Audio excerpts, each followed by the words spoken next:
Welcome to Redspin Sports. Nate is got the night off, the evening off. His family's up from Florida. They went to a Yankees game yesterday. I believe that was the game where they witnessed the epic comeback of the Angels. That was last night. Yeah. Because on the phone today, Nate was just like, "Man, fuck this Yankees team." Look, I feel his pain. All right. I know what it's like to have a team that's good on paper that just can't seem to do anything with it. It's a rough experience. So, but you're doing good, Miguel, with the Dodgers. You're not in a bad spot. This last season, finally. After those few years where they should have at least won once. But yeah. Yeah, that's kind of where the Yankees are at right now. It seems because they've been touted as they've been good. They just haven't gone to the World Series yet. They keep, and then they don't make it at the end. Yeah, Yankees and the Dodgers have both had the same issue the last few years, and that's that they run into Houston that has some questionable practices and some questionable behaviors and. But the other thing that the Astros have had is they've had a closer that had some really bad run-ins with domestic violence that always seem to be swept under the rug, which I think kind of takes us into the first thing we're going to chat about here. So for those that don't know, I will let Miguel here catch people up on what has been happening with Trevor Bauer. Trevor Bauer famously. As someone that I've never said a good word about, because it doesn't take much of a dive into him. Just look at his Twitter. Just look at a lot of things, and you'll find a lot to dislike about Trevor Bauer.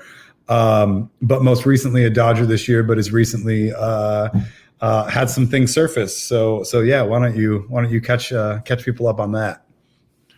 All right. So if folks have not heard, Trevor Bauer was accused of domestic violence, and it looks like potentially also sexual assault by a woman on Monday. Like, she filed a restraining order against Trevor Bauer, and that's how everyone found out about it. And so that happened. She made that there's like a 67-page report, and there's a really good article on The Athletic describing the whole thing. It's very graphic, so trigger warning for those that it's domestic violence and sexual assault. So if that topic doesn't, if it affects you, don't read it.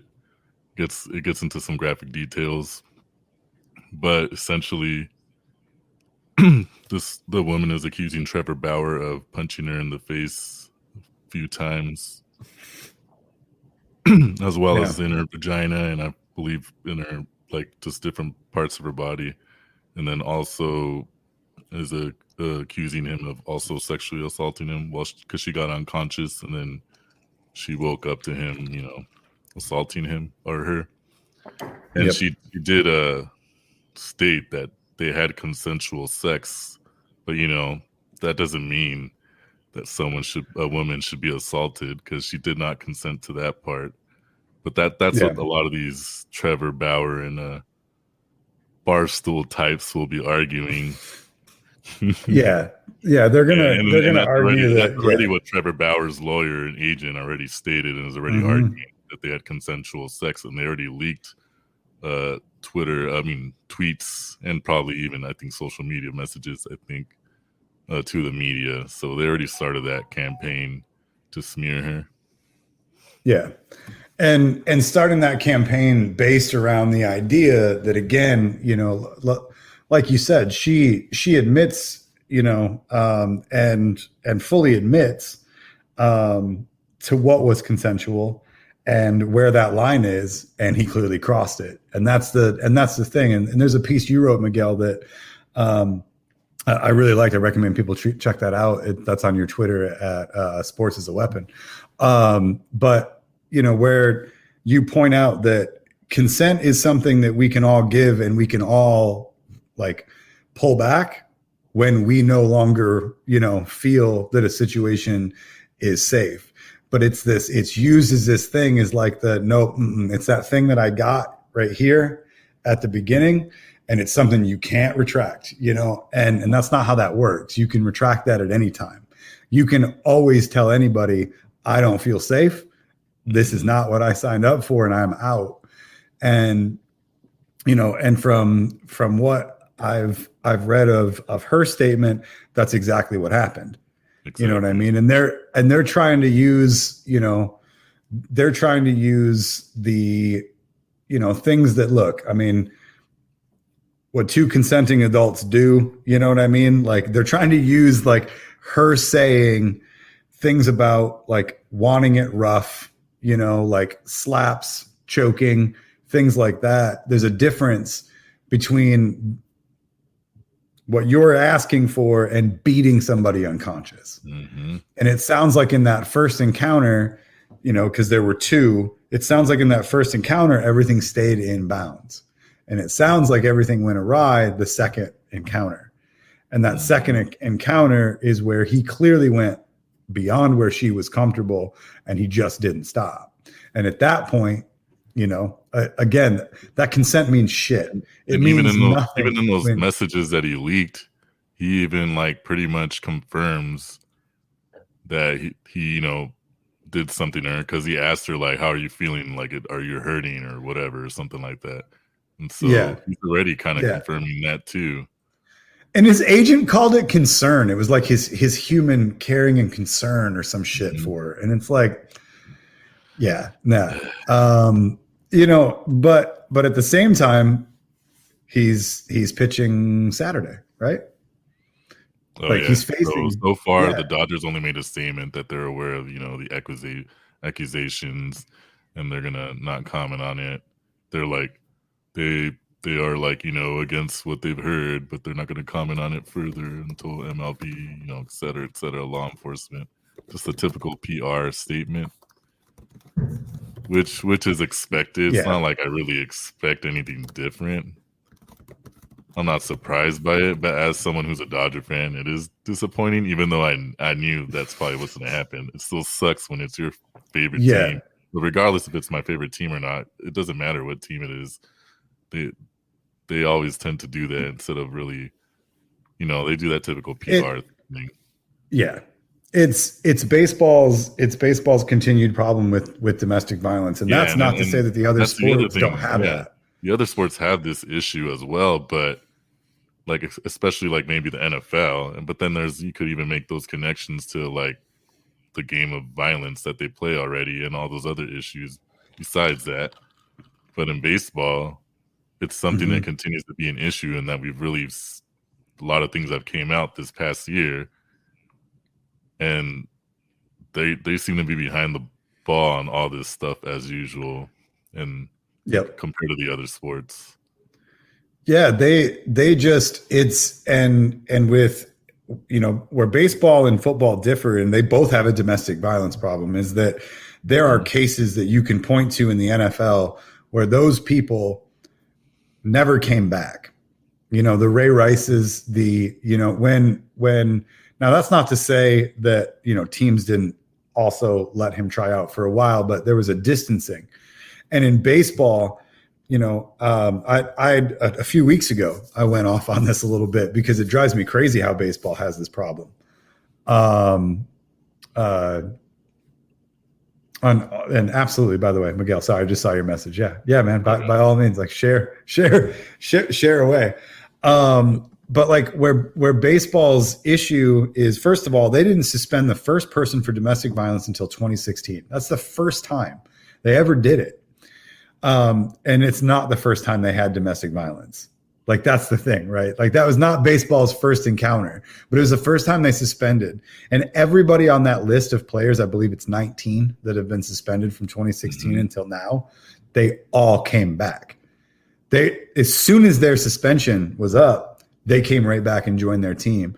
Yeah, and the only kind of, I think even Addison Russell did for a little bit before they eventually cut him. Yep. Yeah, and now he's so in the Mexican league. And it's one of those things where, the articles that you get on it are always articles that are then talk about how that player needs to earn the trust of the locker room back. And you're like, I don't like what a weird angle to take. It's like the person that they need to earn the trust back is these other dudes in a locker room. That like that's the big trust they have to earn. No, they have to earn the trust back from women. They have to earn the trust back from, it's such bullshit to just, have them do this and then go through this suspension, whether it be Aroldis Chapman's was real short all the way up to Herman's was like 80 games. You know what I mean? Like, but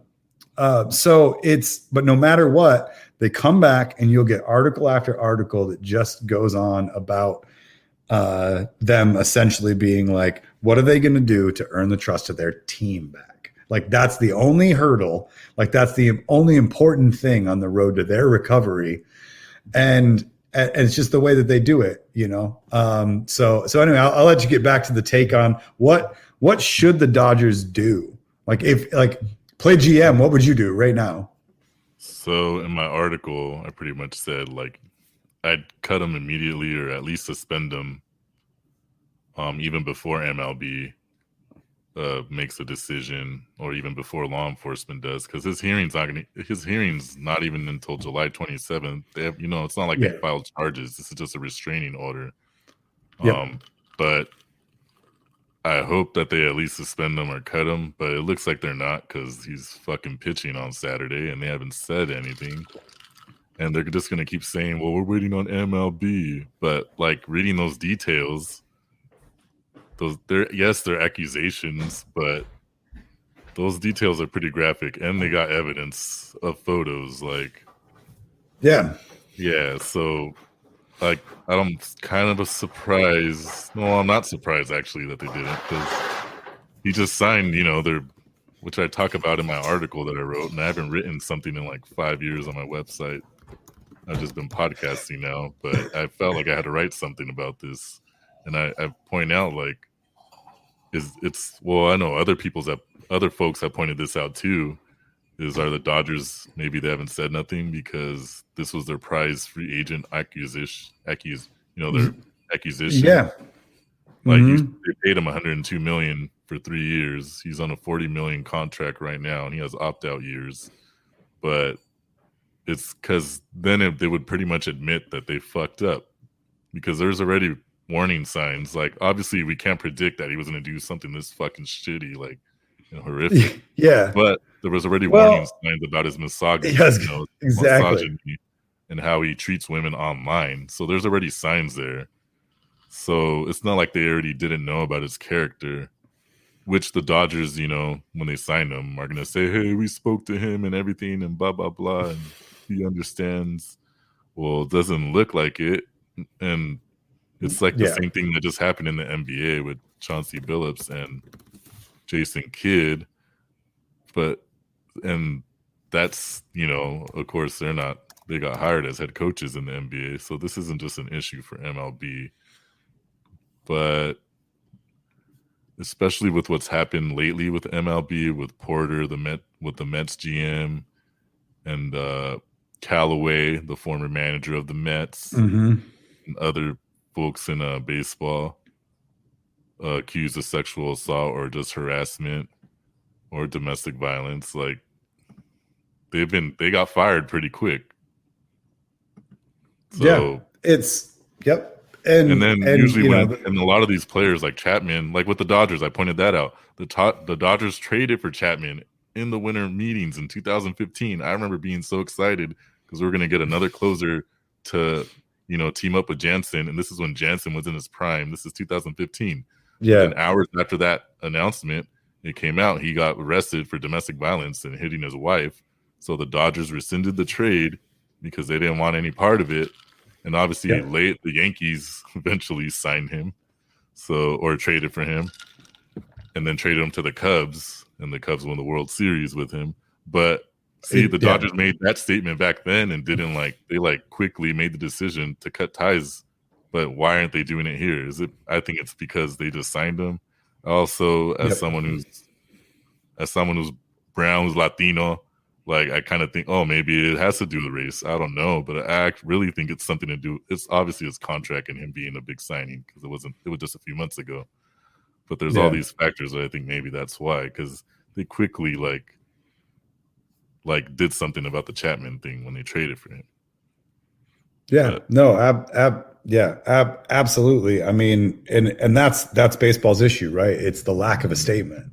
They don't make a statement. They don't push things through. I'll throw up here's Miguel's article. Definitely recommend everybody go and read it. And share. Yeah, and then there's a Twitter thread I shared on there that someone put out that's describing like consent, because a lot of the argument, we talked about earlier, a lot of shitty people's arguments.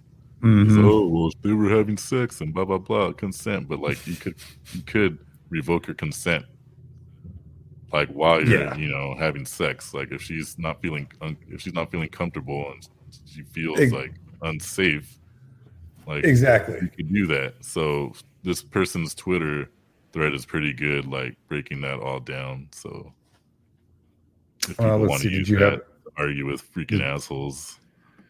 Was this it? Yeah. So it's like a whole thread. So I put that in my article too. To answer your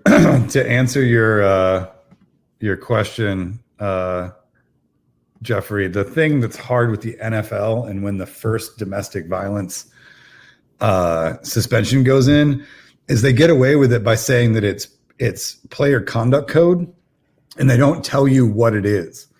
Like most of the time, up until later, up until like Ray Rice cases, things like that. Even like, it's funny, like the Ben Roethlisberger, I shouldn't say it's funny.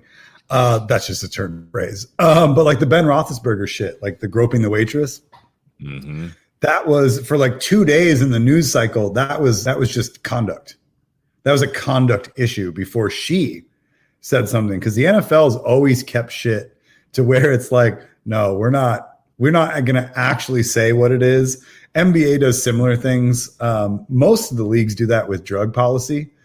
They'll never let you actually know the drug. So yeah, it's really tough with the NFL to know when their first, domestic violence was. Like baseball addressed domestic violence by name by suspension in 2016. And they claim, I mean, if you look at all the domestic violence suspensions in the MLB, Aroldis Chapman's the first one in 2016. Now, they don't admit to suspending somebody for that before then, had they done what the NFL does with player conduct. But yeah, it's really hard in the NFL something else has to come. It has to become public in a different way. The league's not going to tell you why.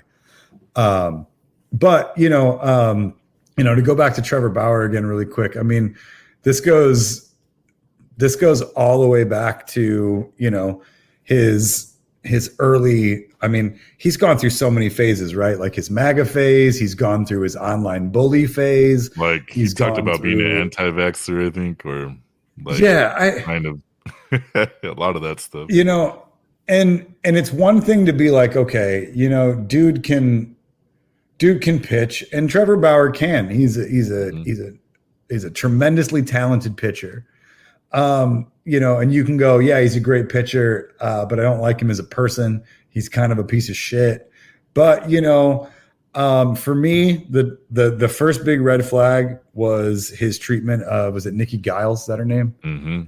Was her treatment of Nikki Giles? If you're not familiar with that, she was just an Astros fan who literally went on Twitter, and the Astros were doing some Twitter promotion thing where it was like, tweeted us your favorite, Astro. And she was a Bregman fan, I believe. Yeah, she tweeted that. And she just tweeted something about Bregman, and Trevor Bauer just happened to see it and said something. And she was like, well, yeah, you're my least favorite baseball player. Cause he said something. I forgot about that part. Yeah. In my article, all I did was mention her response, but I forgot that he actually seeked out tweet. He started it. He started it just by seeing it and commenting something on it. And all she did was, I mean, she's just a college student in Texas who's an Astros fan, and she was just like, well, you're my least favorite baseball player, clearly. Like, you're just like butting in.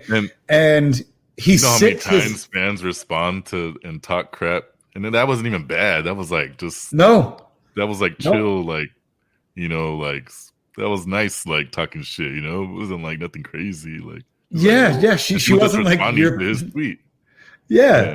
And he attacked her pretty hard, and it was over a 24-hour period. Like there's a great like Uncoil or whatever service will do put the whole like Twitter timeline. But somebody like unrolled that whole thread to see an order. He never went more than 19 minutes and 24 hours tweeting at her. That is insane. Like, that is insane behavior. It drove her off social media. His fans then piled on, because that him being like a big MAGA person at that time, all of this stuff, like that whole group then comes out of the woodwork. They all start piling on. I mean, he ruined this girl's life for 3 days just because she tweeted, like, jokingly at him when he sought her tweet out that, you're my least favorite baseball player. And like I said, to think about going 24 hours and not taking more than 19 minutes doing anything, whatever that thing is you're doing every 19 minutes is like it. Yeah. Now imagine that's attacking a college girl on Twitter when you're, a top MLB pitcher, it's unreal. That was the first big red flag. And that was when he was in Cleveland. That was only like 2 years ago. Yeah. Yeah. Because that's not normal. Like, I mean, I get it. You don't want to go out on a limb too often and say what's normal and what's not. That's not normal. Mm-hmm. I mean, over that, I mean, it just, so yeah, it's the writing was on the wall, his erratic behavior anyway. But yeah, I mean, MLB can take a stand, the Dodgers can take a stand. And even if the Dodgers just say, you know what, you're not going to pitch until we get to the bottom of this. But the point is that it's not what teams do. They say, how do we keep you on this roster and playing all the way up until we fucking have to get rid of you? And that's the wrong mentality to take. And you could take a really easy stand, but teams don't do it, leagues don't do it, and it's unfortunate. Dude, it's so bad, and I'm so angry. And then I guess I've seen a few Dodger fans on Twitter, already being apologists for Trevor Bauer and shit. And again, it goes back to that whole consent shit, right? And it's like pop culture even makes fun of this with their like, oh, you got to have your consent paperwork signed, as though, again, given this one time, just blankets all, like it cannot be rescinded by somebody who's not safe.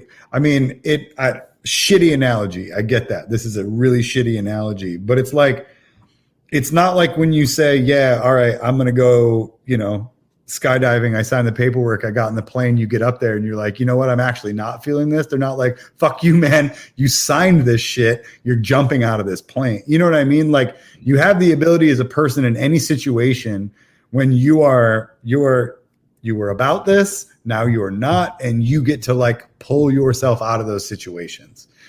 And that part is just glossed over, or they always gloss over the point where somebody doesn't feel safe, the point where somebody would like to check out, and they just go, yeah, no, but at some point during this interaction of these two, which in their case, it was like a span of like a month.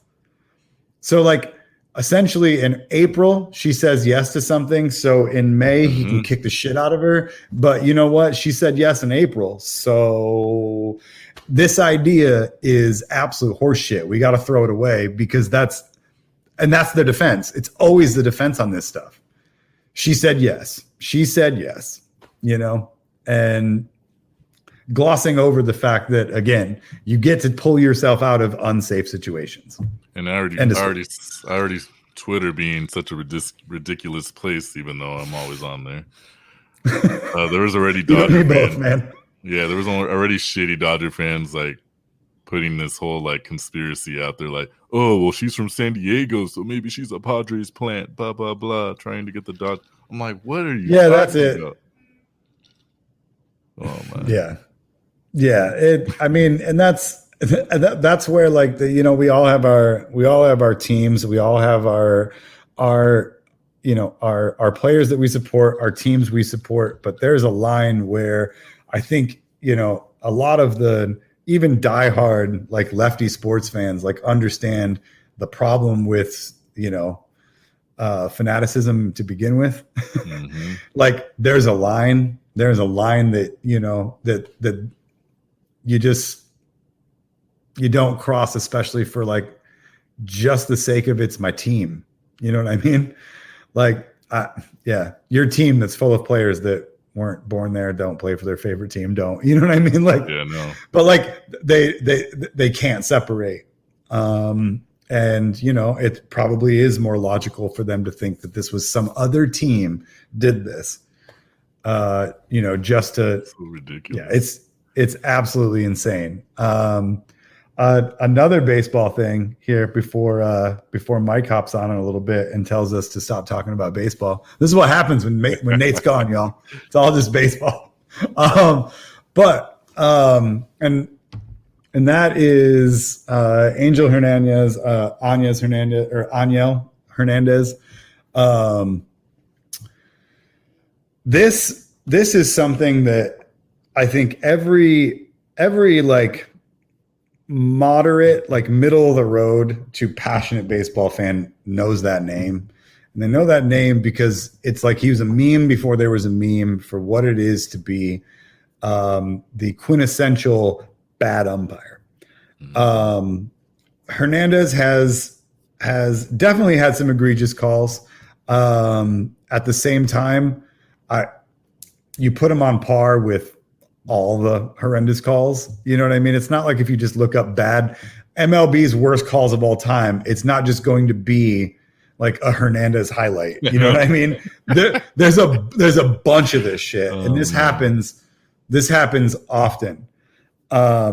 Where this becomes a political thing, where this becomes in my opinion, a left solidarity, because you will not hear a lot of people defend him ever. He is literally one of the most hated men in baseball. And all you got to do is like say he's calling one of your games to get somebody to be like, well, fuck, like it's over. You know what I mean? Which is crazy because you're like, over for both teams? He's going to call both anyway. You know what I mean? Like Strike zone is pretty bad, but it's not like it's not like he's the only bad umpire. Exactly. But where this becomes the political and like I said, for me, I think of it as a solidarity issue, is in the fact that the media, he's the only one that they go after too. Mm-hmm. They will literally use his name in a headline and be like, look who's at it again.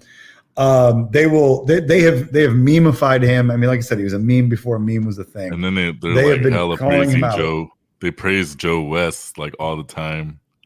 Yep. And the reason is, if you're unfamiliar with Hernandez, is Hernandez has sued the MLB and he's used the union to protect his job. He has done two things that they don't like when you do.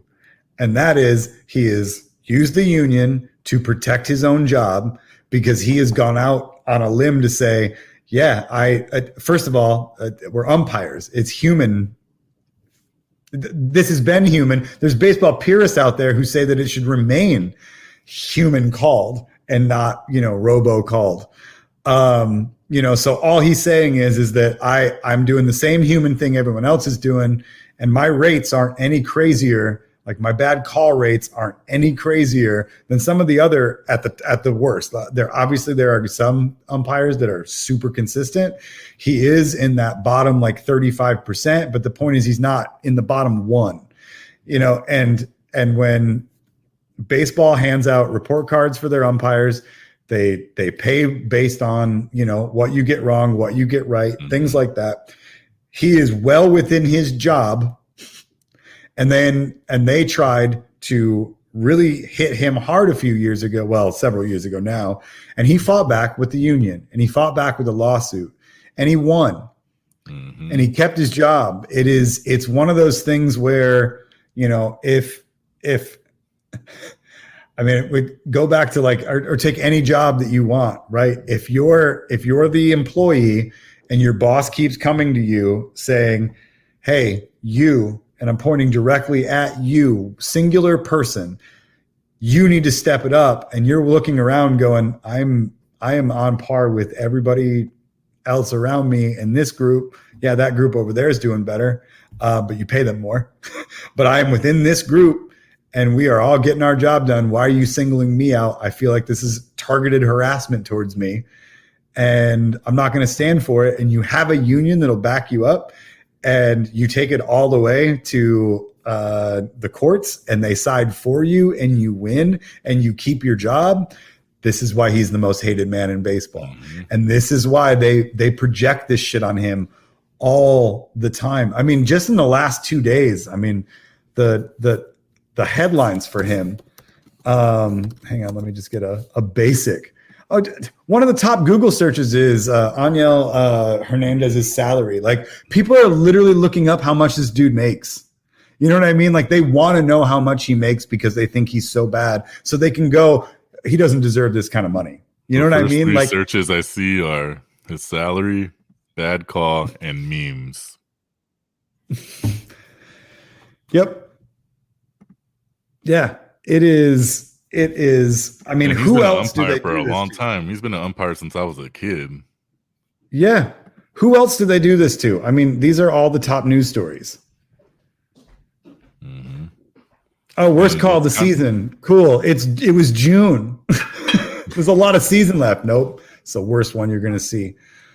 He just won't stop making terrible calls. Some of their umpires have like gone against him, which is fucking bullshit. No worker solidarity there from some of them. Company men. Yeah, like Joe. Like I'm pretty sure Wes is one of them because I think him and Hernandez has some beef.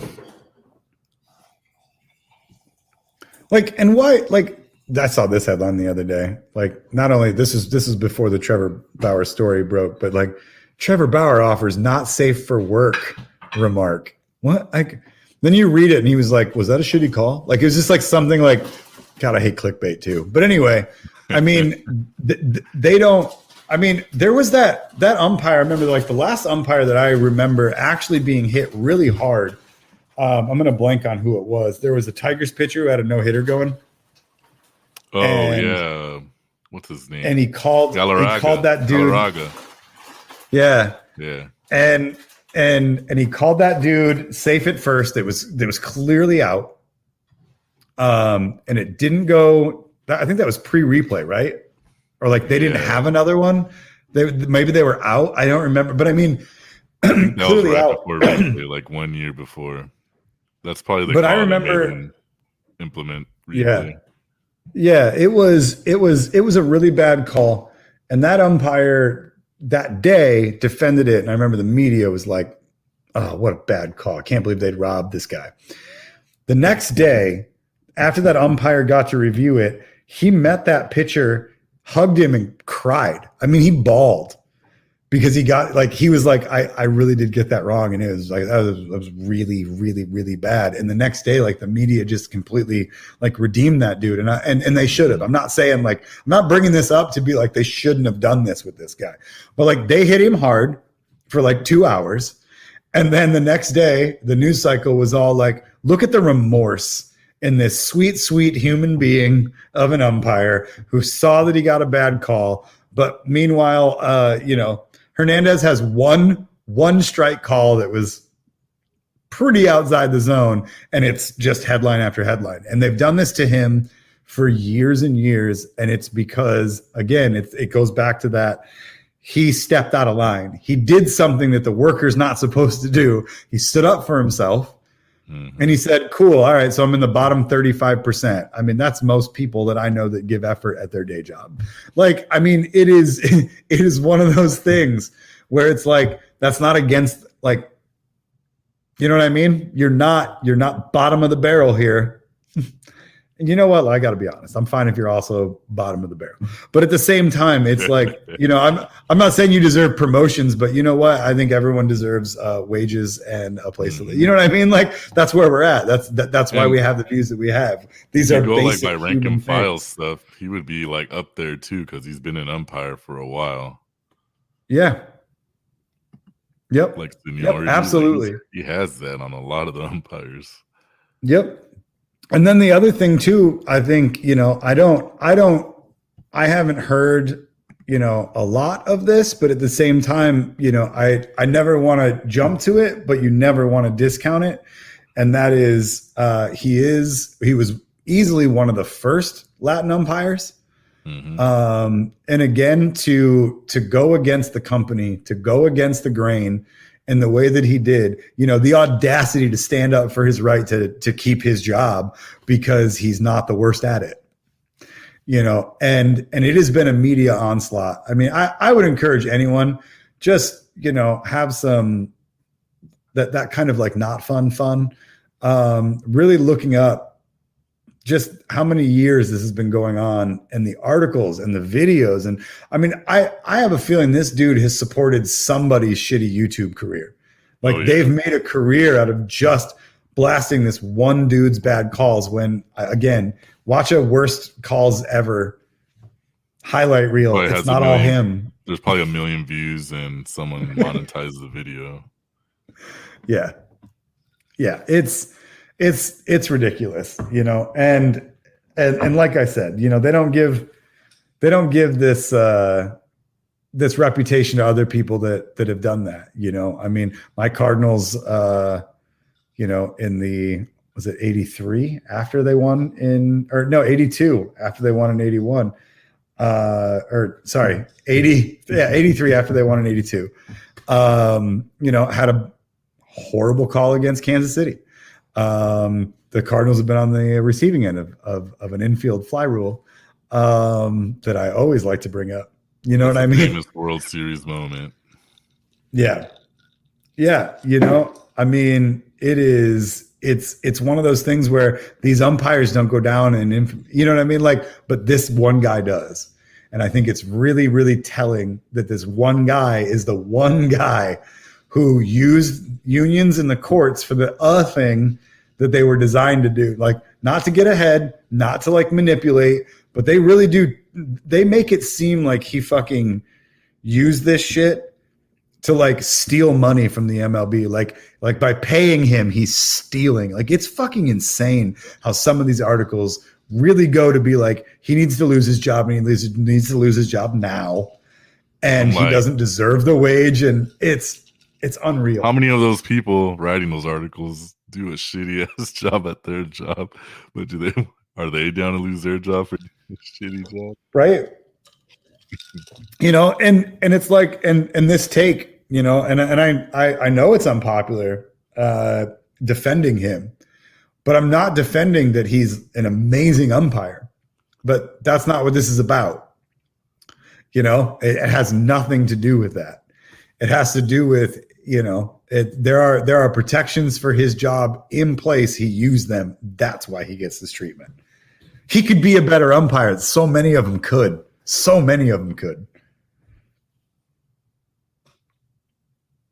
So yeah, it is. And like, drives me crazy. I'm trying to remember like players that the only player I could think of that's so scrutinized for calls was like, Bill Buckner on highlights. There's not too many players that like some error they made. And then for fans, everyone knows about Steve Bartman. That's like the fan one. Yeah. But yeah. All umpires, I can't think of another umpire. He's the only one. Yep. That gets this level. Mm-hmm. And there's a lot of bad umpires. There's a ton, at least in the strike zone. And it's ridiculous because it counts as part of the game. Like, why doesn't it count as part of the game for him? Yeah. That's the thing. Like, how many times have you been watching the Dodgers broadcast, right? Like we all know our hometown broadcast, like our team's broadcast. And you'll you know when they have the colored person on, and you know when they're going to pick on a strike zone, but they always go back to what? They always go back. Something good just happened. Yes. Grand slam. But they always go back to he's calling things low, but he's consistent. He's consistently low, and he's consistently, like that's the shit they always use for these guys that are just like consistently call a ball that's 2 inches, above the strike zone low. But that's a ball. Oh, that's just Valentine's ball. Like that's where he, you know what I'm saying? Like they do that shit all the time. They defend all of those people. But if it's Hernandez, I don't do that. They're just like, oh, it's erratic and crazy. And this he's ruining the game. So is it Valentine? Like what's his first name? Oh, Bobby Valentine? Yeah. Former manager? There's an umpire. There's a Valentine umpire. Umpire, I forgot his first name, but yeah, there's a Valentine you're talking about. He's the worst strike zone I've ever seen. And people are like, oh, this guy, he's beloved. We love him. We love this guy. Look at him. Look at him with his adorable, awful strike zone. He's consistently, like, it doesn't make sense. What's a strike one pitch is a ball the next. But that's part of the game. That's sweet, and that's just part of the game. He's he means well. But Hernandez, evil man, stealing money out of your pockets. Stealing money, whatever. You fuck billionaire ass owners of MLB. It's funny you brought up Bartman because like I feel like so much of it is it's always he's also a scapegoat for that game, like. A bunch 100%. Of shit had to happen before that happened, like for them, the Cubs to blow it. Yeah. Oh yeah. Well, like I don't know, like the fact that I always like to point out that it went 7 games and that was not game. Yeah, 7. that wasn't even like the game. It's kind of the same thing with Bill Buckner. Like when they lost Game 6, there was still one more game to play. Yeah. Who and what team was winning when that happened? What team was winning when that happened? Yeah, the Cubs were winning. Yep. The Cubs were literally winning. So it's a game you're winning. That dude was one hand, and I will never forget those shots because it's like 100 hands. They were everyone. Like there's all these people reaching up. But he just so happens to be the last one to touch it. Yeah, like, he's the last one to touch it. Yep. So it's his fault. And was that Abreu who was out there? Alou, yeah. And like I will always contend, always contend that dude wouldn't have caught that ball with a fucking Inspector Gadget arm. Like he wasn't going to get there. I just don't think he was going to get that ball either. So I also think ball wasn't catchable. See ya hands. You were winning the game. It wasn't the 9th. That was like the 6th inning. Might have been the 5th. You have so much game left. And that wasn't out number 3. That wouldn't have been the. That wouldn't have been ending the inning. Yeah, that's true. I think there was still there was either 1 out or 0 out still because they had a couple hits. From what I it is where that happened. But that's the fan brain, right? Mm-hmm. Like that's the fan brain. It's someone's fault. Someone's got to pay for this. Somebody has to pay for this. I'm always going to blame the Tuck rule. The Raiders not winning the Super Bowl that year. And the funny thing is, it was still technically the 2nd round, so they could have taken out in the 3rd round or the Super Bowl. But like you're saying, it's that fandom brain where you're just like in denial. Especially when your team has like had all these moments where they choke or don't win. Like the Cubs. Yeah. Until they finally won, and they won with a freaking domestic abuser as the closer. Yep. and who didn't even. I love the fact that my favorite things about Chapman in that. I mean, I hate Chapman, but I don't obviously hate the Cubs, and not a big Yankees fan either. So it's one of those things where. And then domestic violence on top of that. Yeah, fuck that guy. But like he's the only person that brought him that title. That was I like to say that is the clearest case of a team blowing a championship, not a team winning it. I mean, Cleveland blew that. I mean, you're up 3-1. Come on. Yeah, you were up 3-1 against the Cubs, like the most cursed baseball team that ever existed. But Chapman single-handedly, won that for them and won Game 7 for them. That's true. And then bailed, was gone that night, didn't go back to Chicago, didn't go to the parade, and never got his ring. Just said, mail it to me. Because he went back to the Yankees. The idea that your hired hitman that won that for you was also like, I don't care. I don't want to be in your silly, I don't want to do any of this. That's the person. So Mike just hit me up. He will be on in a few.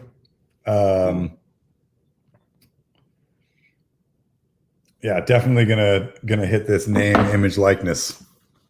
Oh yeah, so that also happened today. Well, actually, a lot of shit's happening. Yeah, I definitely want to get Mike's take on the on that SI cover photo too. Oh that was gross. That was disgusting. Who approved that shit, dude? I tried. Not like it's surprising, I tried really. But you would think they wouldn't be as tone deaf about it. Yeah, I tried really, really, really hard to find the justification. You know what I mean? Okay, could they have thought they were being subversive? Is there a way they could have thought that?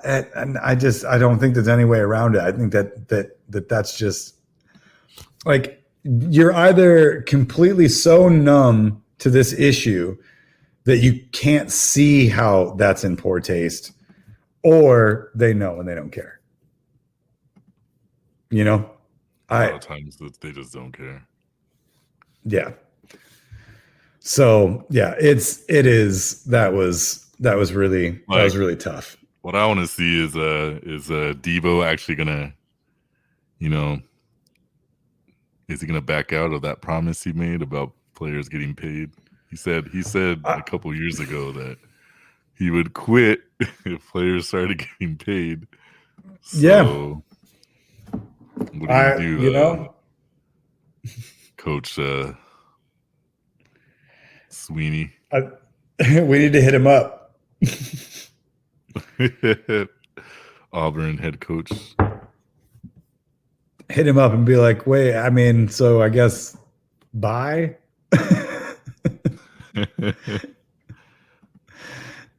He already said something. Oh, of course he did. ESPN. Debo Sweeney excited about benefits of NIL ruling for players, says Clemson running. Oh, that's just the running back. Oh, he probably didn't say it. I was gonna say, yeah. I doubt he's gonna be clickbait ESPN I doubt article. He's gonna be doing that. ESPN's really good at that. Yeah, that's said it. They probably just asked him on the spot and shit on TV because that's what it looks like. It was like a video and they're interviewing a player about it. They're like, "Hey, what about your coach? Sweeney."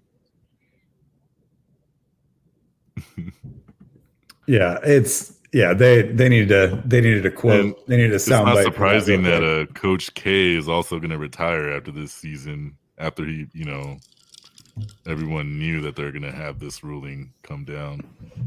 Or that Roy Williams retired too. Yeah, it's pretty. I mean, for me, do you think so? Honest opinion on this. Do you think that's because they're the old school that don't think that this should happen? They just don't want to see it. Do you think that's what it is? Do you think that they're just I can't stomach this. I can't stomach how we've bastardized this? Do you think it's because they don't think their schools can compete? Like I'm just because now it's before like what would Duke be their selling point besides their winning, right? I guess they have a good school, but obviously they're not there. You can go to class or like they're just, usually they're just there to play basketball, and then they don't even get the resources that they need like a normal student, which a lot of people don't ever talk about in terms of student athletes. But like, I don't know, maybe that's what it is, because now any school, like, especially like we kind of saw this happening a little bit when California made their own ruling. It didn't blow up like this, but everyone was like, oh, well, now everyone's going to go to all the California schools. So I'm sure there's something like that they're going to point out too. Yeah. There he is. What's up, Mike? Hey, what's up, everybody? How y'all doing? What's up, man? Justin. Did you get the good fight fought tonight? Always. In some form. Absolutely. Yeah. Always. Yeah. We just shifted over to name, image, likeness, and I posed a question to Miguel. I'd like to pose it to you too, right? Like, so with Coach K, like retiring, like the timing of this, like, do you think it's like, it's an honest question, right? Like, it's a successful school that does make money off their basketball program. So I have a hard time thinking it's because like they don't think they can compete under a new model, but maybe that's part of it. But like, do you think there's anything to like them just being like with Roy Williams, and with Coach K and all this? Do you think that they're like, no, I can't be around this bastardization of what they're doing to my beloved sport? Like, do you think there's anything to that? Or do you think they're just like, no, this is a good time to be out? Like, I'm just curious, like why is the timing of it just completely random? They just happen to be calling it quits now? Or do you think it's because there's something with this? It may be a combination. I mean, kind of reminds me of it, how like they post these statistics about like, cop retirements are up 25%, and people are having a hard time recruit. How horrible, and it's like, oh, that's awesome.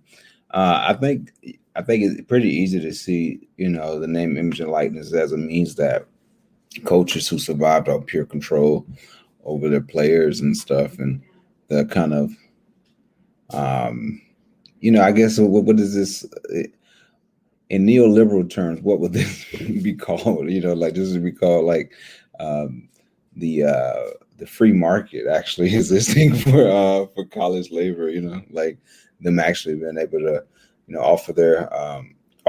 use their labor to make them some money that isn't just money being made by the universities and controlled by the coaches. I mean, I think it has something to do with that element of control that a lot of these basketball coaches who are in essence, CEOs of this company, that are making all this money, or at least like general managers, of these like companies known as college sports teams, like they just made so much money and had so much power over these athletes, and name, image, and likeness, was a concession to more like radical demands. And there's like so much talk now. Like I listen to some sports radio, and they're like, oh, how is this going to stop like these random, these like college athletes or these agents from being corrupt and all this shit? And it's just like, well, like, how do you make sure the players aren't taken advantage of? Well, maybe they should collectively bargain too. That's the way to think about it. So it's like, it's all leading down a path that I think a lot of these institutions, like remember Clemson coach, football coach Dabo Swinney talked about how this being like, horrible and all this jazz. And you had like a lot of coaches, have really shitty positions on it. But, those coaches are also known for like running a program based on, this code of personality around them. And that changes when like players are like actually treated as labor that can like make money off of it, not just property of the university.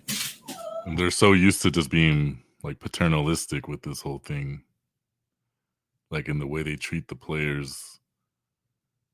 Coach is supposed to be like this fatherly figure, you know.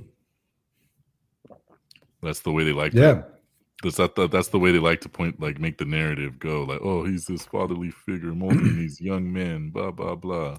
Yeah, like they do that when we play. Like I remember in high school playing football, they do that to you too. The coaches talk about all that stuff.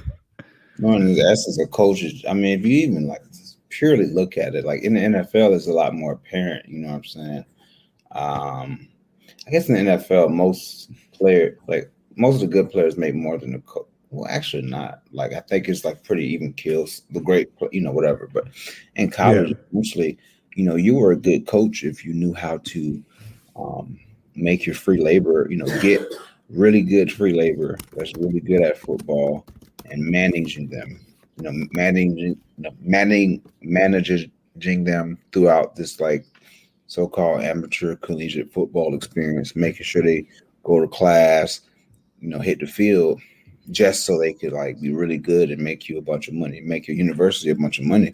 So in essence, I mean, that's always been what a coach has been, that's what a college coach is. They have good with recruitment. So they have to be good at getting the free labor.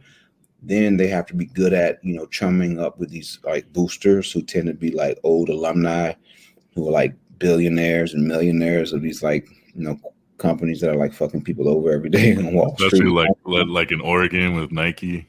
Yeah, or even like, think about Oklahoma State with like T-Bone Pickens, he was like the big, was a natural gas guy who, ran all these like political ads. I mean, he basically is the reason why they, Oklahoma State has a stadium, like these boosters, have been this huge influence over these programs. And, they still will be, they still are making a bunch of money with these TV contracts through the NCAA and whatnot. It's just that more of the pie is opened up to the players, which is a good thing that we should welcome, and I think you should see a lot of people like freaking out, about it. And, these are the same people who, were totally fine with the institution of college football or collegiate athletics that, thrived off of free labor of young, what was the term that the brother we've had on the show plenty of times used? It was like college indentured athletes, something like that. Like, these universities have made all this money off of, and now it's like those athletes now in turn get that opportunity. I think it just opens the door for more opportunity in the future. But like I said, these folks are like, oh, this is destroy the institution, But these are the same people who thought that an institution in which you had people slaving away and not getting anything from the profits they create was just, and I think they're wrong, and I think it's a good thing that they're wrong.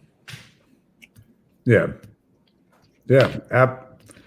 absolutely, and I think that this is going to progress more and more, but and this is going to be a story for I think several years to come as they work all this out. But they're going to fight tooth and nail. That's the thing.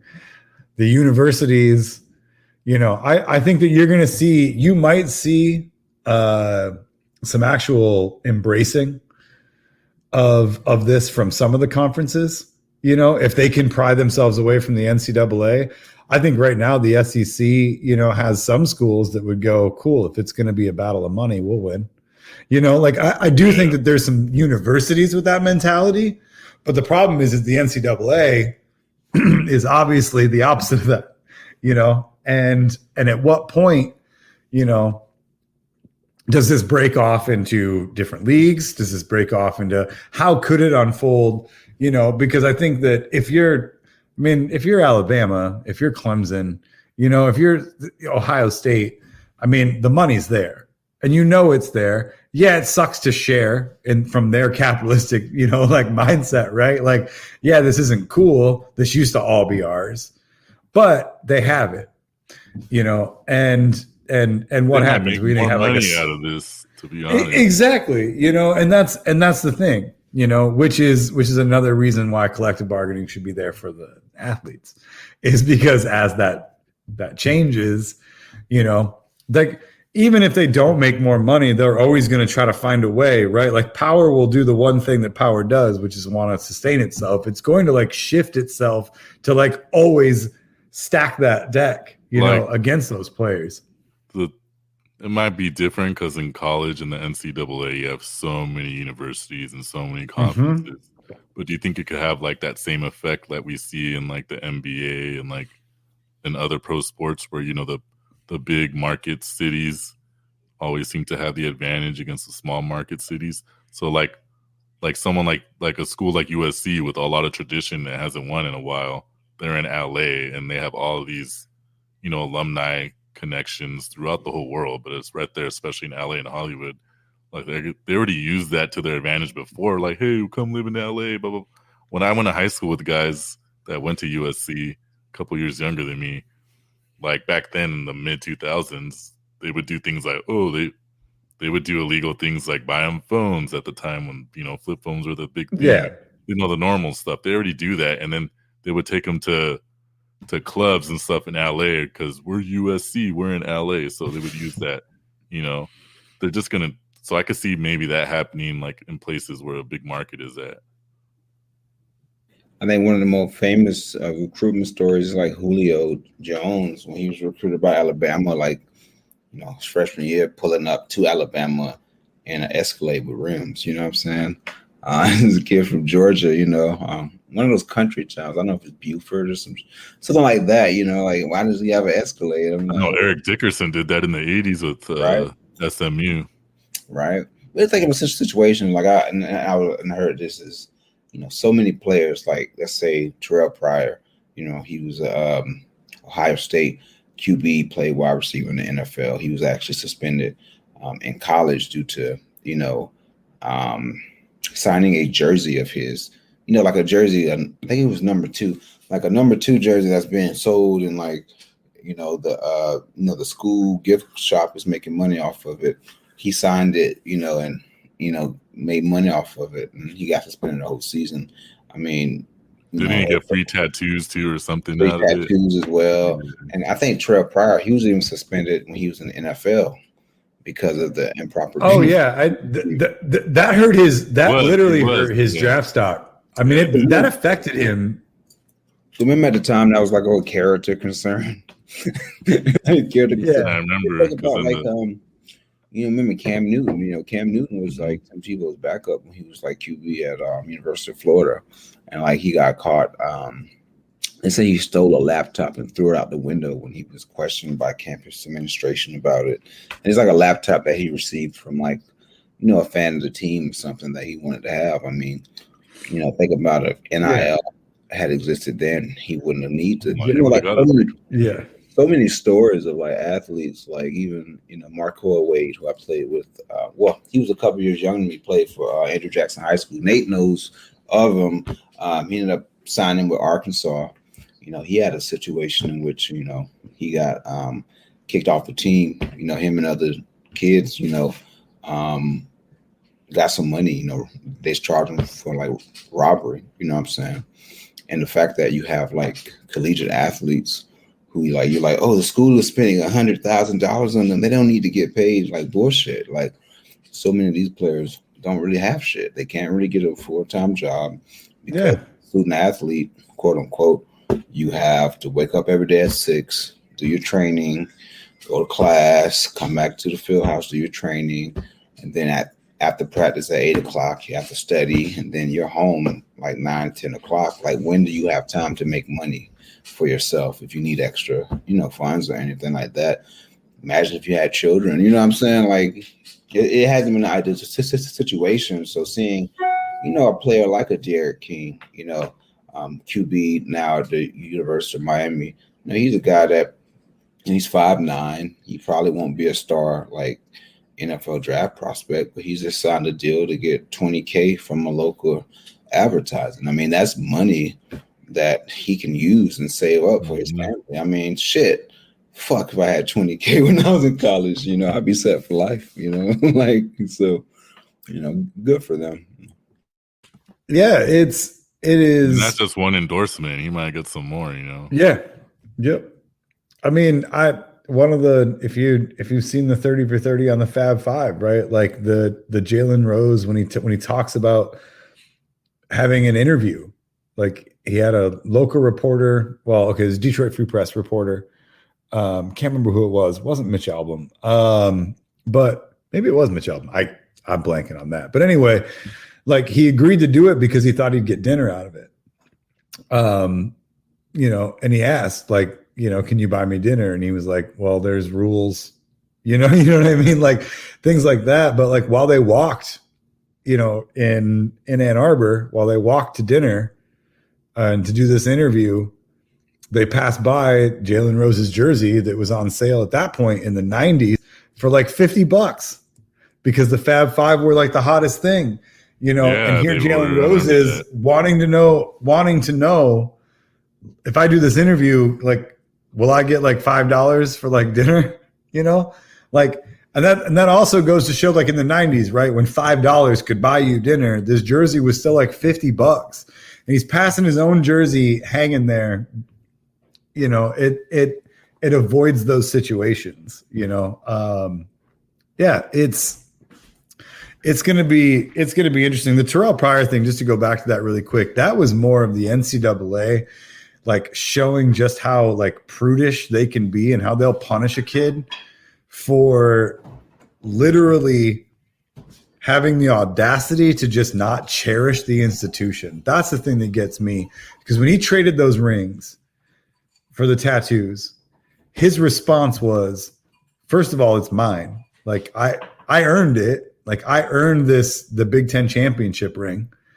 I've earned it. It's mine. I can do whatever the hell I want with it. And also, I've got more than one. Like I always love that part. He's like, it's not my only one. Like these things, like to him, like, which by the way, I will always say this: Terrell Pryor is the most athletically dominant person I've ever seen live. That doesn't mean he's the most athletically dominant. As a Raider fan, and it was he made a big run when I seen him play live. He was an absolute. It was like maybe that was the closest thing I've seen to like a Michael Vick run. Yeah, it is. I mean, I remember. So when I watched him play at Ohio State, he pulled away on what was, I think he went for 60, but like it was effortless. And being a former track athlete myself, like there's a thing you look for, right? And that is like with sprinters. If you look like you're going fast, you're not. There's a relaxed nature to speed that people don't think about. They think that it's your whole body's flexed and you're just like cranking it with everything that you have.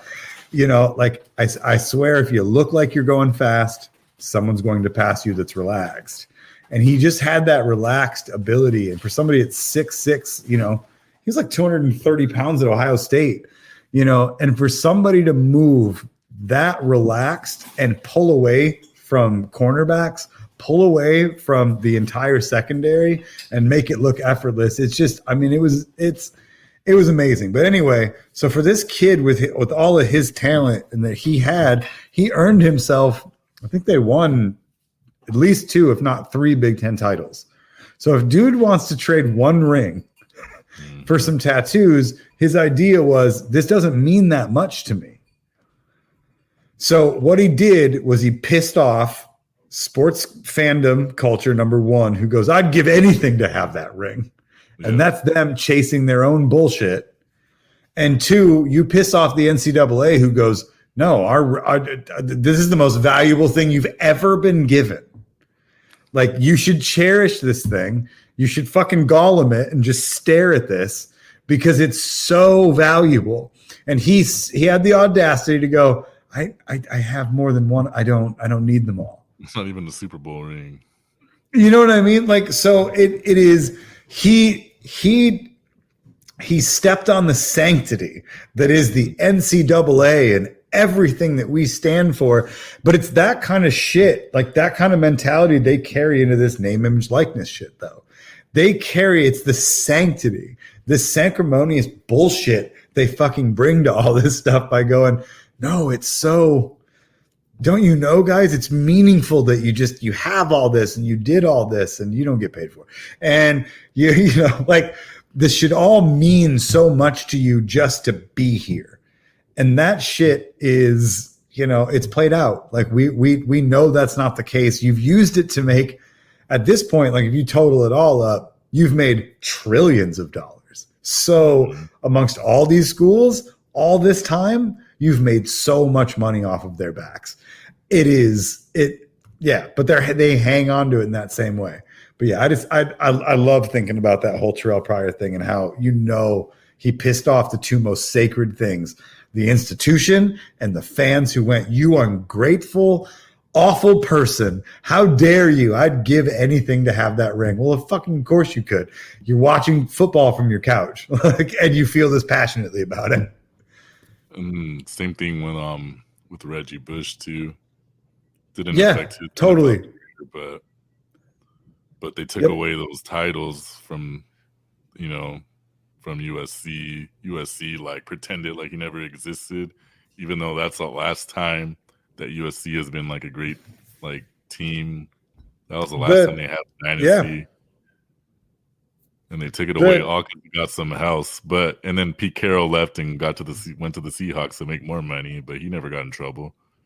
And I know that he was doing these things where he's giving players because I went to high school with guys that played at USC and like I heard the stories like I was saying earlier, like so I know they were they all do this. It's just if you get caught and then the player is the scapegoat. Yeah, it's ridiculous. I mean, the Fab Five banners are still down. They're in a warehouse. Yeah, there's two. They took those away. They didn't win a national championship, but they had those other championships, the conference ones. Yep, they had the Final Fours. They had the Final Four one. Yep. So they were the main reason people watched college basketball. Like around that time, they were like the team. They were like as big as an NBA team in popularity. Like. Because it was the Fab Five. Like I remember that as a kid. Like everyone was rocking Michigan. Oh yeah. I mean, I was what year was that? I was sixth grade. Played basketball in the state of Michigan. You live close. I mean, right it was. I mean, it was all anything. Like I remember we asked our coach. We were like, "We wear black socks," and he was like, "No." Like I mean. Like it was a cultural revolution as much as it was anything. I remember they had those Air Force Maxes before Charles Barkley had the same model. And they were the first ones to wear their shorts baggy instead of those super like those really like short ones from the 80s that everyone it was just and it was one of those things where it's like I don't remember. Like, I mean, to show how bad the sports media can be, but like, I don't remember stories when I was so engaged and so engulfed by what the Fab Five were. And I don't remember the stories of the hate they faced. You have to watch something like the 30 for 30 to see how many boosters wrote letters, how many Michigan men, how many, like, these are grads. These are doctors, lawyers. It's probably similar to what recently happened with the University of Texas football. Yeah, no, absolutely, exactly that. Except for back, now we at least hear about that. Mm-hmm. Like it wasn't until decades later that you see what they really faced. I mean, and the hateful shit. And at least now, like I guess we can say social media. I guess we can say, because players can then say something themselves. That too. Yep. Jalen Rose talked about that. Yeah. Like who was he going to talk to then? He was going to talk to somebody at the Detroit Free Press that was going to be like, yeah, we're not going to print that. End of story. It goes away. He can't just go on Twitter and be like, this is what we're facing.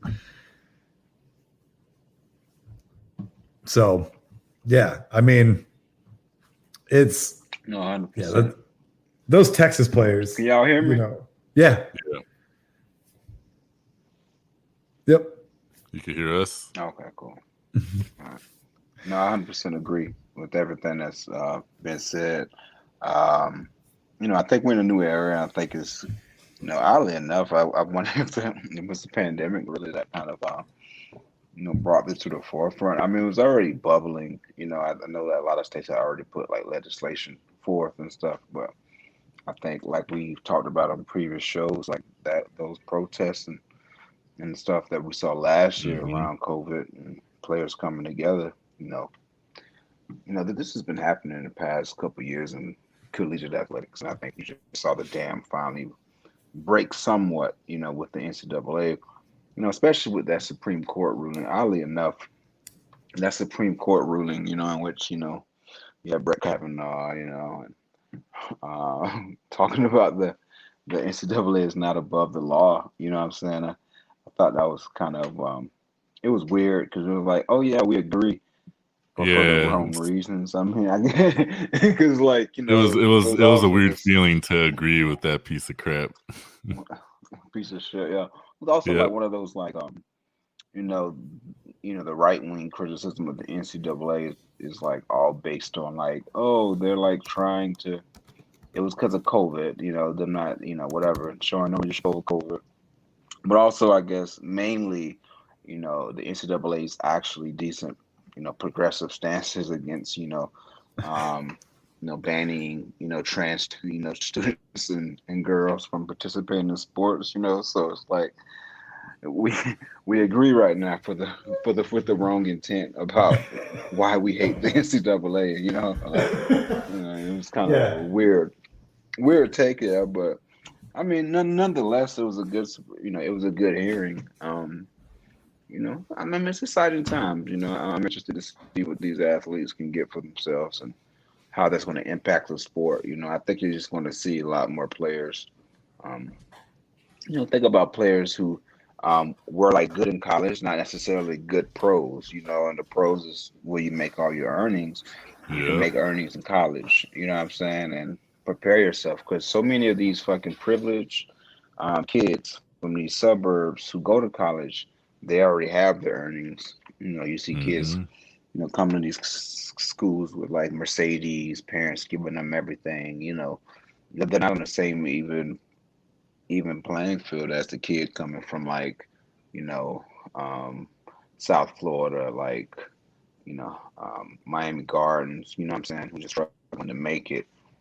I think, those kids now get an opportunity to, make money in the open economy, because there has been reports of a lot of collegiate athletes, making money in the dark economy, which they're kind of forced to because they don't have any ability to make ends. I mean, so many of these kids, man, I just think about it, when you're, we talk about this, but when you're the only person in your family able to go to college, and it's because of your athletic skills, you're able to go to college. You have so many people depending on you. Yep. And that same mom or dad, if it's a single parent household, while they're supporting you going to college, they still have to work. They still have to like work to send you money, like put money in your bank account every other weekend, or help you with some expense here or there. So it's like these athletes who need to make some money while they're in school to help support their families, they can do that now. You know what I'm saying? Yeah. If they have the value to do that. And it's like, these are the same people who talk about like believing in free market capitalism. I mean, what's better than the market? What's better than the free market for like players to test, what their value is, And like you kind of mentioned, some of those players, those players that might not make it to the NBA, they might end up playing overseas. They can make some money while they're in college. They're there like 3-4 years. They can make some money as a star player. And if, they don't make it to NBA, they already made some money. And if they don't, maybe they'll go to overseas. Maybe they won't. But at least they're finally going to make something. Yeah. Because a lot of those are a lot of the players that people forget about because they didn't get drafted, but there was a lot of players that were star players in college. Yep. And that fucked up like situation with everything Mike just said, right? About like for people who is a big deal to be like the first in their family and then like talk about those other like privileged kids is like the juxtaposition, like I hate to sound like a broken record on on the Terrell Pryor thing here, but like that was so close in time when Johnny Manziel got busted.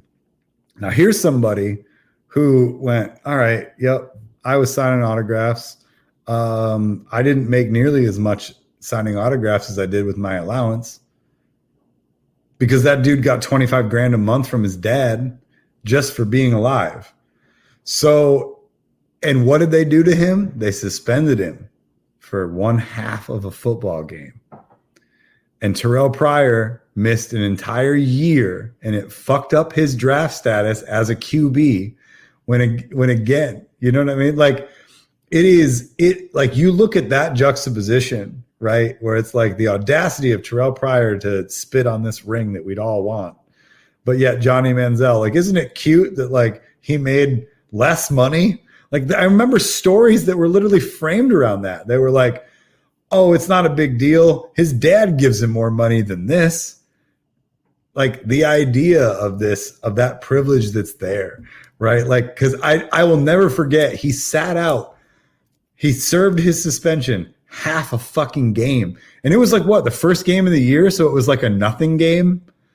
Like he came in. They're supposed to beat anyways. Yeah. So he comes in the second half and they're already winning huge. And then do you remember that's when he started doing this? He started literally doing as a touchdown symbol, like the money. And it's like, I don't get how they can stand on any kind of fucking laurels when they're like, you throw the book at Terrell Pryor. I mean, granted, Terrell Pryor did go on to have an NFL career, and he stretched it out the best that he could with that career. But had he played that last year, you know what I mean? Like, had he played that last year and kept that quarterback stock higher, you know, because like I said, I've seen him in person. Miguel, you've seen him in person.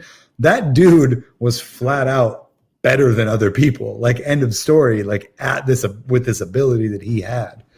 Like, even on the Raiders his rookie year, he beat out freaking Matt Flynn.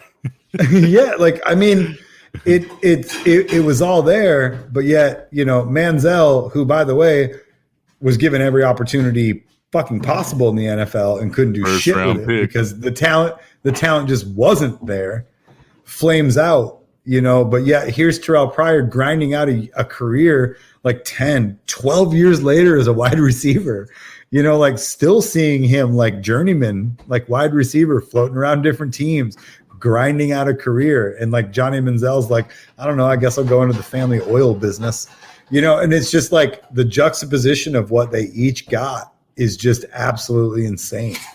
Like it is. And now he's playing in that random, that league, control players league, whatever it's called. I gotta that's give just for fun. He doesn't need to play. Yeah. You know, I definitely want to throw some love out to Neil. This question that he has for us, we can go ahead and we can keep going, or we can close on this topic. But Gwen Berry, thoughts on Gwen Berry? So that was a badass. They did set her up though, like what she pointed out. But she's already been a athlete that's been speaking out about all this. She got suspended in 2019 after winning the Pan American Games, I believe, and getting the gold or whatever for kneeling during the anthem.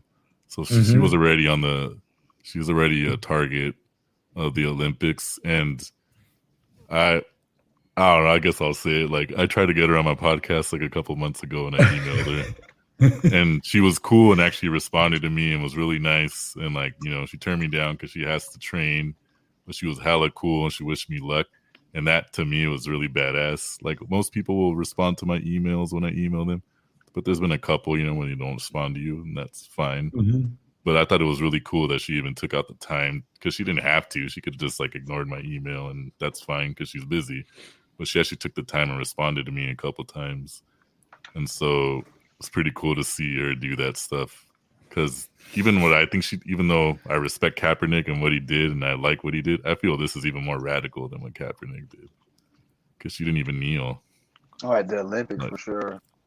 Yeah. No, at the Olympics, for sure. I mean, it's an international audience, you know. And I'm reading an article about it. it was a Texas Republican, Dan Crenshaw. The guy that looks like Agent Fury. In the eye patch. And I can say that because I'm half blind. Yeah. Fuck off. The eye patch guy, yeah. He was, last year, the article talks about it's time to cancel culture. He accused Democrats of progressive fascism via wokeness. And then progressive fascism. Oh my God. Progressive fascism is different than reactionary fascism. Two different poles on one fascist goal. He talks about, the article essentially talks about how if you Google I Googled Gwen Berry, and then this is the Fox News. Sean Hannity says, all the Fox News stuff comes up. Gwen Berry showed hatred for U.S. and turning back on flag. Let Gwen Berry represent a country less offensive than the U.S. There was a video of they interviewed some white Olympian, pretty much talking shit about her and his appearance on Fox News. I don't know who the hell he was, but he was an Olympian. Yeah, God. Fuck off. I don't know if you've seen a video from Herschel Walker's son too. He was, because how they're all MAGA and weirdos. He made a video. Yeah, Herschel Walker's son is talking shit about her, that went viral, but she responded to it.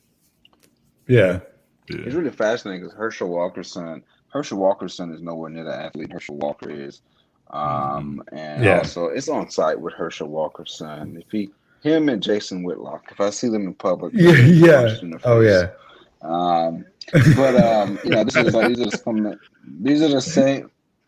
these are the same people who talked about the left is trying to destroy the country with cancel culture by protesting against police shootings of black people and unarmed people in general and working class people. That's cancel culture.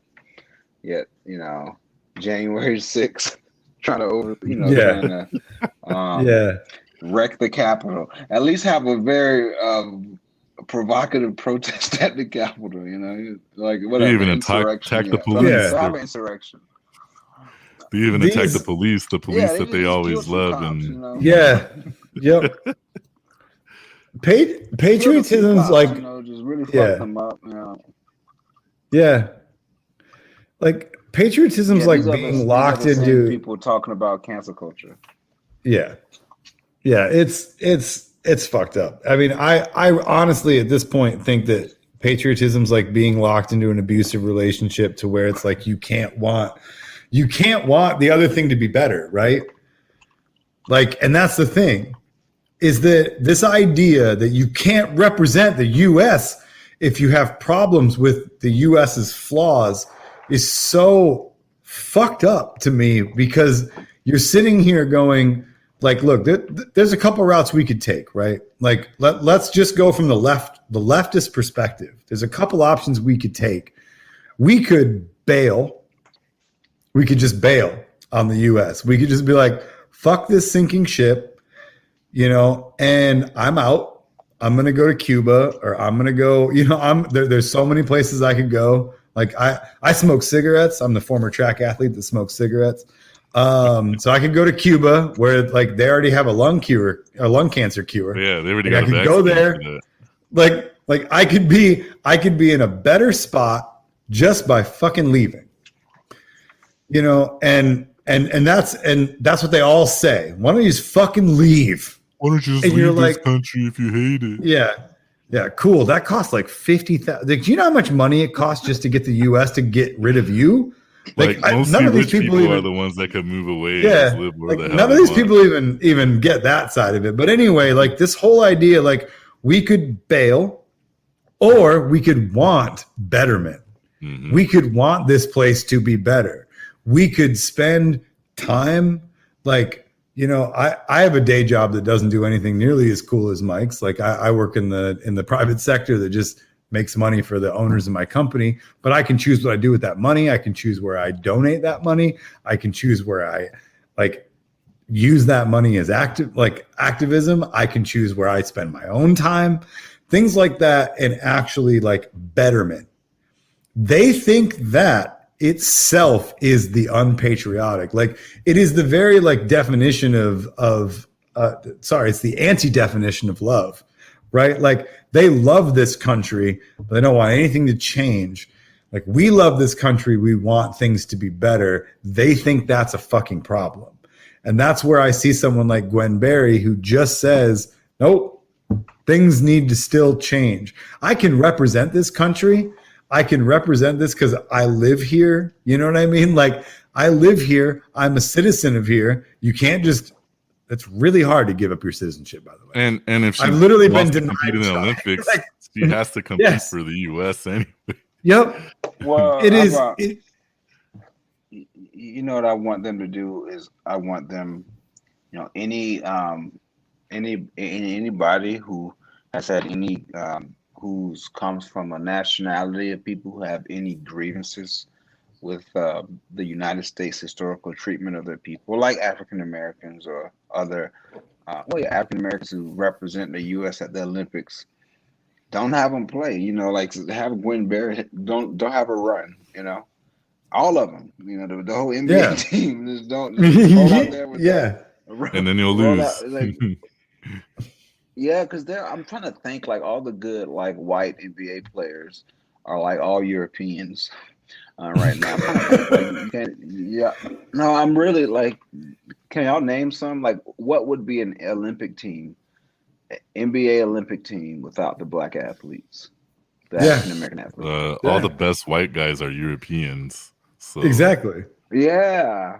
I can't think of an American. Like I can't think. Only guy I could think on top of my head right now is maybe, and he's not even that good, and he's young. Is Tyler Hero maybe? And he's not that. Yeah, he's not like a superstar. I can't think of anyone. Yeah. Like Gordon. Hey, Tyler Hero and Gordon Hayward. Alex Caruso, the Lakers. Alex Caruso, that's some of the only guys I could think of, dude. Wait, hang on.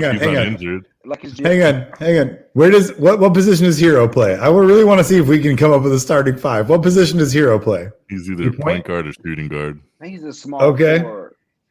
He's a shooting guard, okay. He can handle shooting guard. Alex Caruso at point guard. Yeah, Alex Caruso is point guard. Gordon Hayward is small forward. Kevin Love, power forward. Yeah. Kevin Love is power forward. And he was in his prime. But he's always in. Oh. Who's the last big? I can't think of a center. I'm like Sabonis is not American. White center. Nope, none of them are American. We can't even field five. It'd be a 4-star. There has to be somebody. A 4-star lineup. Oh, and the other thing was Jalen Rose, on this topic of the Olympics, got into trouble with right-wing news, right-wing media, because he said that Kevin Love being chosen for the Olympic team was tokenizing him as a white person. He got chosen over Julius Randle, huh? Yeah, and Kevin Love didn't even play this. He played like 10 games. And they're like, oh, if he said that about a black person, that would be so unfair. That's why I hate the right wing so much. Besides, the other arguments are based in pure abstraction, you know? Like, when have you ever had a situation outside of segregation in which you have to tokenly choose a black player for athletics? So Kevin Love's statistics last year, let's pull that up. Oh, wait, I know a center. One of the Zeller brothers, I guess. Oh, Zeller. Tyler Zeller, and I forgot the other brother's name. Yeah, Cody Kevin Zeller. Love They're probably the averaged only 12 ones I can points. Kevin Love averaged like 12 20 points games last year. Okay. 25 games. Yeah, see. Okay. Games the year before that. 22 in 2018, 2019. So this is the guy so Jalen Rose was absolutely correct. Yes, he was. Yes, exactly. Kevin Love should be. Terry Colangelo literally said because of his veteran presence, his veteran presence on the past Olympic teams was the main reason. That's like exactly why they signed a random white guy to be like the 14th man on the team. That's like when Christian Laettner was on the Dream Team. Oh yeah, Christian Laettner was on the Dream Team. And he's not even an NBA yet. Christian Laettner was on the Dream Team Instead of Isaiah Thomas. Exactly. Isaiah Thomas. It's all fucking insane. This is like all the.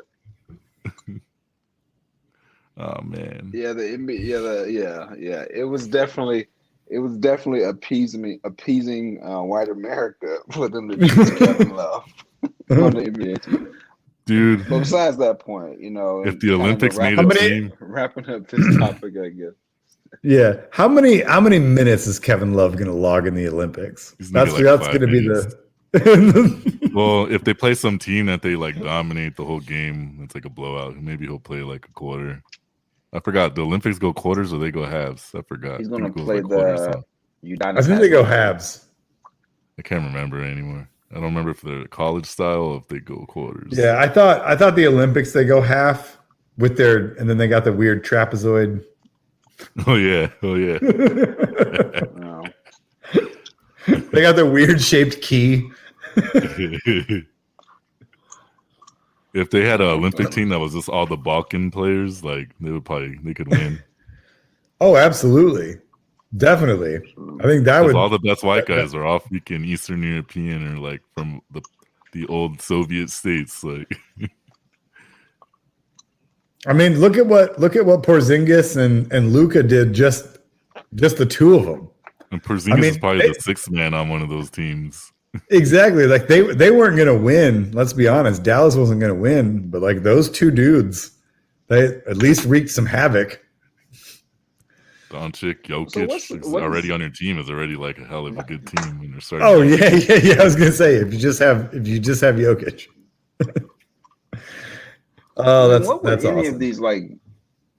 What would any of these European teams in the Olympics be without slavery and colonization? I mean, they would all suck. Like I'm looking at Giannis might play for the Greeks. I'm just like, what the fuck? Oh yeah, like Spain will have a couple black African players on their team. Why? Tony Parker used to play with France. Yep. Like Ibaka played for Spain because he like established residency there when he like went to play internationally or whatever. I'm like, what? He's not even from there. He's from Africa. Like, dude ain't from Spain. He was on the Spain national team when they had Marc Gasol and Pau Gasol and everybody against the USA team. No. Oh yeah, Giannis and all his brothers will be on the Greece team. Yeah. But yeah, shout out to Gwen Berry. I wonder if someone else will do something at the Olympics, like when they happen, since they're obviously not getting canceled. But it definitely will. Yeah, I kind of hope it's an NBA player because, dude, they get paid anyways. Like, what are they gonna do? Ban them from the Olympics forever? And they already spec all the NBA players of being like Chinese communists anyway, so just like because LeBron didn't say anything about China that one time. No, you know what would be lit is this is happening in Tokyo, right? Yep. All right, so it would be lit if like they did their protest and then there was like a Chinese like red flag in the background, and then the right wing take a picture of that image and just use it everywhere. That'd be lit. I would be in favor of that. Especially when a lot of the NBA players are huge superstars, like in China. Like I think LeBron sells more shoes there than he does in the U.S. Just like Kobe and Jordan. Stephon Marbury has a museum. He's the greatest player he has a museum. In the Chinese Basketball League, man. Chinese Basketball Association. He has a museum. He's like Michael Jordan there. Yep. That's true. I forgot. Starberry. I still love him, man. I remember when he was. Oh, absolutely. With him and KG were together. Yep. I'm not saying that to be mean. I'm just saying, like, literally, he has a museum. He was smart because he made some good money afterwards when he went to China, and he just became like their Michael Jordan. Yep. And now, because of He made him, a a hella much players better, play over there now that are from the U.S. and go make Exactly. money there. he made a much better career move, Yeah, sticking he with did. China than Amari Stoudemire did, becoming a huge Zionist and Yeah, I playing know. in He the went to NBA. Yeah. fucking Israel. Yeah, it's something that like I just gotta say, like I think that because this is where like not only sports gets roped into this, but like my industry gets roped into this. So commercial and film gets roped into this all the time, and it's always like, oh yeah, you guys just like kowtow to China all the time, like you're just puppets of China. Here's the thing about capitalism. It gives a fuck about one thing and one thing only: money. So here's They the don't care if deal. it comes from a communist. When your new Star Wars movie puts in a Chinese character to appease the Chinese market, they didn't do that because of cultural Marxism, you fucking right-wing morons. They did that for fucking money. Yep. Which is the exact thing that you, the right-wing moron, should love. You know what I mean? Like, it's money. Like, I will never understand this mentality where they're like, NBA is just in the pocket. No, they're in the pocket of money. Like, they want money. They can't get enough of money. And they just want I feel more like they of know it. this. They know this, but they still got to play their whole part because they're fucking right wing. Like, they know this. It's just insane. Like the amount of things of like where film and TV appease China again just comes down to like the fact that like if I make a product that's a visual medium, if I make a TV show or a movie, I go, holy shit, who has the most people on earth? I would really like it if they also watched my shit. That's a lot of views. Even if they just watched it once, that's a lot of views. Even if they just went and saw it once, and then people they literally are like, oh, they caved to China. Like the patch on the fucking Mavericks jacket that everyone was like all pissed off about with the with the second Top Gun movie. It's like they changed a patch on his jacket to appease China. Yeah, they want the fucking money. There's so much money to be made if everyone in China watches Top Gun. I don't get how this is hard. Like, this isn't complicated. But it's all like, look at like what the NBA. They obviously made they knew what their decision. They're like, we're not saying shit because China's our biggest market outside of this country. It's literally actually probably our biggest market. And at the same time, like, yeah, it is the biggest market outside the U.S., but at the same time, the way that took so many years to build it. Exactly. And the way that the Chinese are pulling people out of poverty at such a higher fucking rate than we ever have, it will be the biggest market moving forward. Oh yeah. You know what I mean? Like, I didn't think about it like that. I'm like, oh wait. But like they will surpass in the market if you think about like where we were Industrial Revolution, like where we were at our biggest boom. They've built more fucking roads in the last 3 years than we built in 30. You know what I mean? Like they are had a building collapse in Miami and then exactly else. Like our shit's falling apart and they're building it up. So again, it's like, but yeah, it's kowtowing. You're just caving, and you're like, nope. That's where the money is. That's where the markets are.